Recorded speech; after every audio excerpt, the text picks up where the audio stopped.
Selamat siang semuanya. Di sini kelompok kami ingin mempresentasikan mata kuliah perencanaan strategi sistem informasi di perusahaan PT Unilever Indonesia Tbk. Dengan saya sendiri, Rizky Septiana Saperius. Dan saya Andri. Dengan saya Yayan. Langsung saja kita ke pembahasannya. Yang pertama, di sini ini ada fase analisis visioning. Jadi, profil perusahaannya sendiri. Unilever Indonesia merupakan perusahaan yang bergerak di bidang FMCG atau Fast Moving Consumer Goods. Memiliki 44 merek, 9 pabrik di berbagai area industri di Pulau Jawa, antara lain Jababeka, Cikarang, Rungkut, Surabaya, dan berkantor pusat di Tangerang. Sudah mendapatkan sertifikasi dari Majelis Ulama Indonesia (MUI) untuk produk-produk yang diproduksinya. PT Unilever Indonesia sendiri didirikan pada tanggal 5 Desember 1933 dengan nama Levers Fabrieken N.T. beralokasikan di daerah Angke, wilayah Jakarta Utara. Pada tahun 1980 berubah nama menjadi PT Unilever Indonesia dan pada tahun 1997 menjadi PT Unilever Indonesia Tbk. Langsung aja ke struktur organisasi. Di struktur organisasi di sini ada presiden direktur. Langsung aja ke tugas-tugasnya biar lebih cepat. Nanti dijelasinnya di sana aja. Next. Nah, untuk di sini ada beberapa tugas dan tanggung jawab di perusahaan PT Unilever Indonesia. Untuk presiden direkturnya Presiden Direktur bertugas melakukan pengawasan atas kebijakan direksi dalam menjalankan perusahaan. Yang kedua, dapat Dewan Komisaris dapat dibuat dan ditandai tangani sesuai dengan ketentuan anggaran dasar perusahaan dan berfungsi sebagai bukti sah mengenai pembahasan dan keputusan yang diambil dalam rapat tersebut. Nah, jika ada rapat apapun itu, komisaris nanti untuk menandatangani bahwa itu sudah sah dan bisa dijalankan. Nah, untuk Dewan Komisaris, tugas utama Dewan Komisaris adalah mengawasi direksi dalam menjalankan kegiatan dan mengelola perusahaan sesuai dengan peraturan yang berlaku. Yang kedua, komisaris memiliki 10 anggota, terdiri satu orang sebagai komisaris utama, 6 anggota komisaris, dan 3 anggota komisaris independen yang tidak terafiliasi dengan direksi dan Dewan Komisaris. Lanjut. Yang ketiga ada Dewan Direksi. Tugas utama atau tujuannya sebagai direksi yang pertama yaitu menentukan usaha sebagai pimpinan umum dalam mengelola perusahaan dan memegang kekuasaan secara penuh dan bertanggung jawab terhadap pengembangan perusahaan secara keseluruhan dan menentukan kebijakan. Jadi tugas Dewan Direksi itu yaitu mengawasi seluruh tahap-tahap yang dilakukan pada PT tersebut. Yang keempat ada sekretaris. Yang pertama memelihara komunikasi secara berkala dengan instansi pemerintahan dan para pelaku pasar modal. Yang kedua, memberikan informasi terkini mengenai perseroan kepada para pemegang saham, media, investor, analis, dan masyarakat umum secara rutin. Yang ketiga, menghadiri semua rapat direksi dan dewan komisaris tentang perubahan peraturan dan implikasinya. Adapun strategi SI atau teknologi informasi perusahaan pada PT Unilever, yang pertama ada CRM atau Customer Relation Management. CRM dapat diartikan sebagai suatu kesatuan penjualan, pemasaran, dan strategi pelayanan yang mencegah terjadinya aktivitas pekerjaan yang tidak terkoordinasi antara bagian dengan baik dan harus terorganisasi antar bagian. Di CRM ini harus saling keterhubungan satu antara dengan yang lainnya sehingga terdapat hubungan yang baik. Yang kedua yaitu ada CSR atau Corporate Social Responsibility, yaitu strategi ini melakukan kegiatan yang dapat meningkatkan kesejahteraan masyarakat dan perbaikan lingkungan. Yang ketiga ada IMC, Integrated Marketing Communication, di mana strategi ini berupaya untuk memadukan dan mengkoordinasikan semua saluran komunikasi untuk menyampaikan pesan secara jelas, konsisten, dan berpengaruh kuat terhadap perusahaan dan produknya. Fase analisis, rencana dan implementasi. Rencana dan jadwal kerja. Sistem kerja terdiri dari 6 hari kerja dan 8 jam setiap harinya. Namun terdapat lembar otomatis setiap harinya, upah sangat sesuai dengan pekerjaan yang dilakukan. Nah, ketika sudah 6 hari kerja tapi ada tambahan waktu, nah mungkin nanti bakal ada otomatis dapat upah untuk pekerjaannya. Nah, yang kedua, program-program yang dilakukan Unilever. Nah, programnya program sosial masyarakat bidang korporasi. Nah, di sini program masyarakat ketika ada masalah apapun itu, ketika dapat setiap tahunnya Unilever mengadakan sebuah bakti sosial terhadap masyarakat yang terdekat di sana. Jika terjadi apapun bencana alam, Unilever suka mengasih donasi kepada kegiatan itu untuk menunjang feedback yang lebih baik terhadap masyarakat sesuai itu. Next. Memahami kebutuhan bisnis, organisasi, dan informasi, analisis SWOT. Kekuatan, strength, pemimpin pasar customer goods di Indonesia. Nah, di sini PT Unilever ini sangat tinggi, jadi kekuatannya sudah banyak yang mengetahui, jadi memudahkan barang untuk dijual. Yang kedua, memiliki tim yang terdiri dari orang-orang yang berdedikasi, terampil, dan termotivasi di segenap jajaran. Nah, di sini ketika mengikuti pekerjaan ini ada tahap-tahap seleksi. Untuk tahap ini untuk memudahkan pekerjaan dan memilih gitu siapa aja yang berhak untuk bekerja di situ, karena sebuah masyarakat juga harus mempunyai keterampilan untuk bekerja di sana.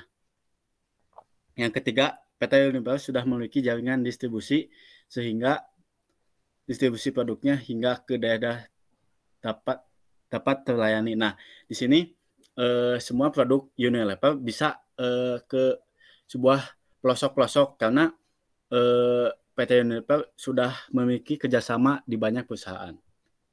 Kelemahan, jumlah karyawan yang tambah. Jadi kebanyakan karyawan yang banyak, jadi membutuhkan banyak pekerjaan, namun karyawannya lebih banyak, jadi butuh ekosistem yang sangat tinggi. Yang kedua, ketidakjelasan sertifikat halal untuk produk tertentu. Ada beberapa produk tertentu yang tidak memiliki sertifikat halal karena masih dalam proses perizinan. 3, mayoritas produk Unilever memiliki entry value rendah, jadi sangat rendah. Yang keempat, lambatnya konsolidasi intern dalam pengambilan keputusan karena banyaknya organisasi, banyaknya manajer-manajer, jadi untuk mendapatkan keputusan itu sangat lama karena kita mempunyai SOP yang sangat tinggi. Next. Di sini yang ketiga ada kesempatan atau opportunity. Yang pertama, tingginya kepuasan konsumen terlihat dari predikat prima indeks kepuasan konsumen. Nah, di sini bisa dilihat bahwa di web perusahaan bahwa terdapat feedback tinggi dari konsumen yang ia menyukai produk dari PT Unilever. Yang kedua, tingginya tingkat ketergantungan masyarakat akan jenis produk consumer goods. Nah, yang rekomendasi investasi pada saham dengan level beta di bawah 1. Nah, jadi konsumen itu mempunyai ketergantungan produk terhadap Unilever. Yang keempat ada ancaman atau threats. Yang pertama, adanya kenaikan biaya bahan baku. Nah, di sini kita juga sebagai perusahaan, kita juga kadang mengalami kenaikan biaya bahan baku yang tidak dapat terprediksi oleh kita sendiri. Yang kedua, tidak stabilnya nilai tukar rupiah terhadap mata uang asing.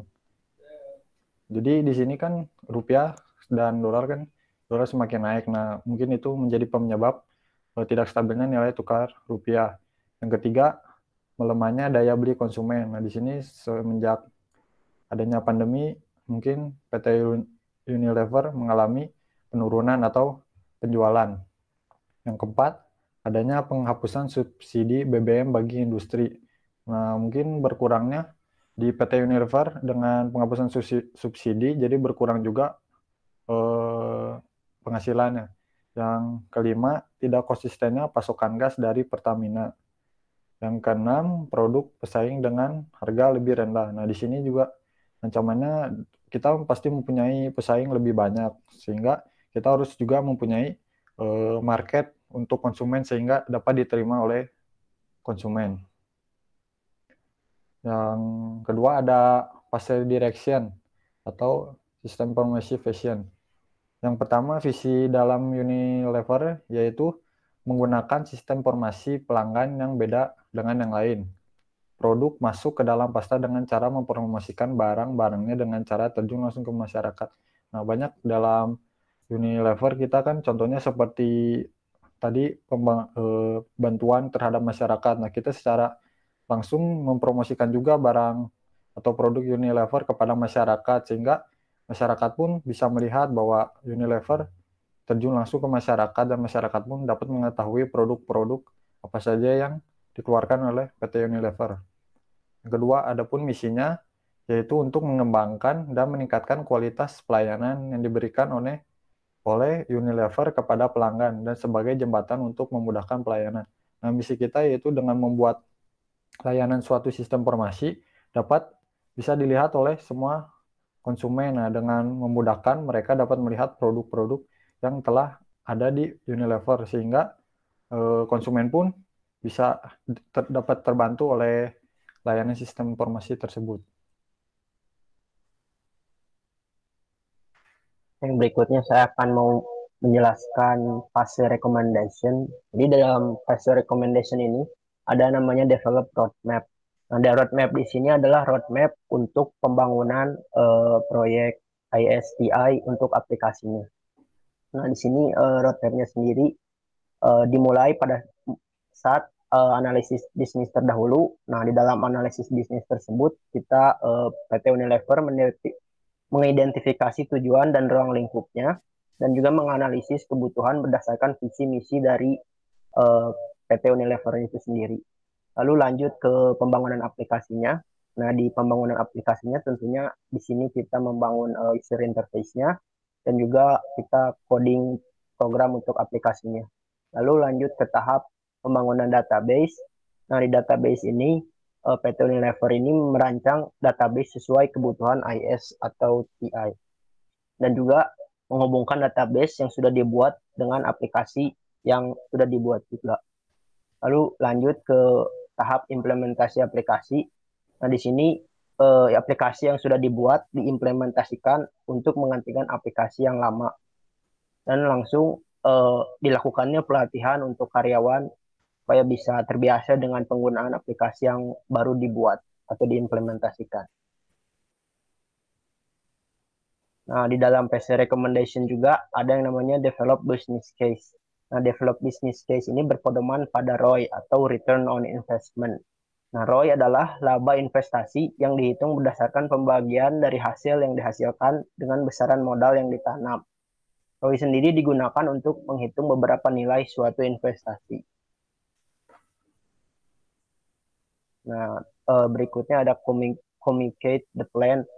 Proses communicate the plan melakukan diskusi dengan perusahaan untuk mengimplementasikan proyek pengembangan STI dan menjelaskan manfaat proyek IS atau TI terhadap bisnis dengan forum group discussion atau disingkatnya FGD. Mungkin cukup sekian untuk presentasi dari kelompok kami mengenai studi kasus PT Unilever. Mohon maaf bila terdapat kesalahan dan hal-hal yang tidak diinginkan.